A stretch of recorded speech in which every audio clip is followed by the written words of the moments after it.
The text came through at 3:47 in the afternoon on a Tuesday. Family celebration tonight, 7 p.m. sharp. Important news about the expansion. Don't be late, Dad. I stared at my phone in the middle of my office, a half-smile playing at my lips. It had been 8 months since I had heard from any of them. 8 months since my company's Series B funding announcement, where I had stood on that stage alone, scanning the crowd for faces that never appeared. My older brother Jason had texted the morning of "Can't make it. Networking event? You understand." My younger brother Tyler didn't even bother with an excuse. Just silence. Mom's message came 2 hours before the press conference. "Your father isn't feeling well. We'll celebrate your little project another time, sweetie." But Dad had been well enough to attend Tyler's influencer launch party that same weekend. I had seen the photos on Instagram. Now suddenly, there was an important family matter. I knew exactly what had changed. Yesterday morning, Forbes had published its annual tech hospitality feature. My face was on page 3. My company, Lumina Stays, had just been valued at $92 million. And now, Dad wanted dinner. I texted back, "I'll be there." Before we get into the showdown, drop a comment. Where are you listening from right now? I want to see how far our community reaches. I pulled up to the country club at exactly 7 in the evening in my beat-up sedan. I had bought a luxury SUV 6 months ago, but I left it in the garage. Driving this old car to family events was a calculated decision, a way to maintain the baseline. They expected the struggling daughter, the one who was trying to find her way, so I gave her to them. It made them feel superior, and when people feel superior, they get careless. The valet looked at my car with a sneer, but I tossed him a 20 and walked toward the entrance. The heavy oak doors swung open, releasing a blast of air conditioning that smelled like old money and floor wax. As I walked down the hallway toward the private dining room, my heart rate didn't spike. My palms didn't sweat. I was calm. But beneath the calm, there was a question nagging at me. Why did I come? I knew who they were. I knew they only called when they needed something. So why was I walking back into the lion's den? It wasn't stupidity. I wasn't naive. I realized then that I was caught in the trap of normalizing cruelty. You see, when you grow up in a house where love is transactional, you don't learn to walk away from pain. You learn to accommodate it. You normalize the disrespect because acknowledging it would mean admitting that the people who are supposed to love you actually view you as a resource, not a person. It is a specific kind of psychological conditioning.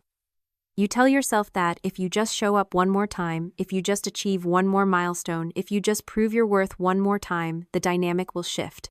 You become addicted to the hope of a different ending. It is like gambling. You keep putting chips on the table thinking the next hand will be the one where they finally see you. But the house always wins. I stopped at the door to the private room. I could hear them laughing inside. The sound was loud, performative. It was the sound of people who believed they were untouchable. I adjusted my jacket, took a breath, and reminded myself of the truth. I wasn't here to win their approval anymore. I wasn't here to gamble. I was here to close the casino. I pushed the door open. The room was bathed in warm golden light. The table was set for 6. Dad, Mom, Jason, Tyler, and Uncle Jeffrey were already seated. They looked like a portrait of suburban success. Dad was wearing his favorite Navy suit, the one he wore when he was trying to close a deal. Uncle Jeffrey, the family's self-proclaimed financial genius, was pouring champagne. "There she is," Dad's voice boomed, echoing off the walls. "The prodigal daughter returns." He stood up arms wide, performing the role of the welcoming patriarch. Mom rushed over her heels, clicking on the parquet floor, and pulled me into a hug that smelled of expensive perfume and Chardonnay. "We've missed you so much, Morgan," she whispered, pulling back to inspect me. "You look tired. Are you eating enough? That startup lifestyle must be exhausting." "I'm fine, Mom," I said, stepping out of her reach. "Actually, I've never been better." "Well, sit, Dad," commanded, gesturing to the empty chair at the far end of the table. We ordered the vintage Dom Perignon. Nothing but the best for tonight. I sat down. I looked at the bottle. 1998. $300 a bottle. I knew for a fact that their motel chain Lakeside Resorts hadn't turned a profit in 3 quarters. They were drinking credit card debt. So Jason said, leaning back in his chair with a smirk. "We saw the article. 92 million valuation. Not bad for a little travel app. Of course, valuation isn't cash, is it? It's just paper money until you exit. It's a solid start, Uncle Jeffrey added, swirling his glass. But hospitality is a brutal game, Morgan. Technology is a bubble. Real wealth is in assets. Brick and mortar. Like what your father and I have built. I took a sip of water. Is that why we're here? I asked, keeping my voice level. To discuss my bubble? Don't be defensive, Tyler chimed in, not looking up from his phone. They're just giving you advice. You should listen. Dad's been in this game for 30 years. We're here to celebrate, Dad interrupted, raising his glass. To family and to the future, specifically the future of lakeside resorts. They all raised their glasses. I didn't touch mine. We have big news, Mom said, beaming. We're expanding. We're finally going to turn the flagship property into a luxury destination. A spa, a golf course, the works. It is going to be the jewel of the state. That sounds expensive, I said. It takes money to make money, Dad said, his smile tightening just a fraction. We've got the vision. We've got the experience. We just need to bridge the gap to get the zoning permits finalized. Once we break ground, the investors will come pouring in. I looked around the table. They were all nodding, feeding off each other's delusion. They genuinely believed that their outdated, crumbling motels were one golf course away from being the Ritz-Carlton. They were performing success for an audience of one me. And that Dad said, setting his glass down with a heavy thud, is where you come in, Morgan. The air in the room shifted. The celebration was over. The pitch had begun. We want to give you an opportunity, Uncle Jeffrey said, leaning forward, his eyes gleaming with greed. A chance to buy into the legacy. We know your liquidity is tied up in your app, but you have access to credit, you have status now. We need a bridge loan, Dad said. 1.5 million. Just to clear the initial hurdles. We'll pay you back with interest once the construction financing hits. But more importantly, we'll give you a seat at the table. You'll be a partner in a real business. I stared at him. $1.5 million. They weren't asking. They were bestowing a favor. You want me to lend you $1.5 million, I repeated. Invest, Jason corrected. Invest in your family. Look, Morgan, we know you've had a little luck with your tech thing. But let's be honest, you don't have the vision for long-term operations. You're good at coding, maybe. But this is empire building. And frankly, Mom added, her voice dropping to a guilt-inducing whisper, after everything we've done for you. The support, the education. It feels right that you contribute. We carried you for a long time, honey. Now it is your turn to help carry the load. I almost laughed. They carried me. I paid my own tuition. I started my company with savings I scraped together while working 2 jobs. They hadn't invested a dime. In fact, when I asked Dad for advice on my first pitch deck 3 years ago, he told me to get a real job and stop playing pretend. You have capital, Dad said, his voice hard, but you have no vision. You have no legacy. We're offering you both. I looked at my father. I looked at the sweat beading on his upper lip. I looked at the way Uncle Jeffrey's hand shook slightly as he held his glass. And suddenly, I didn't see a powerful patriarch. I saw a desperate man trying to sell me a ticket to the Titanic.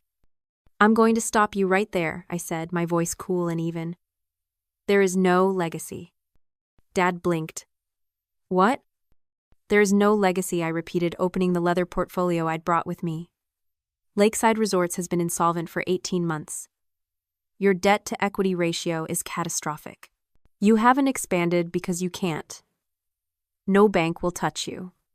I slid a document across the table. It was a credit report. Your occupancy rates are down 40% year over year.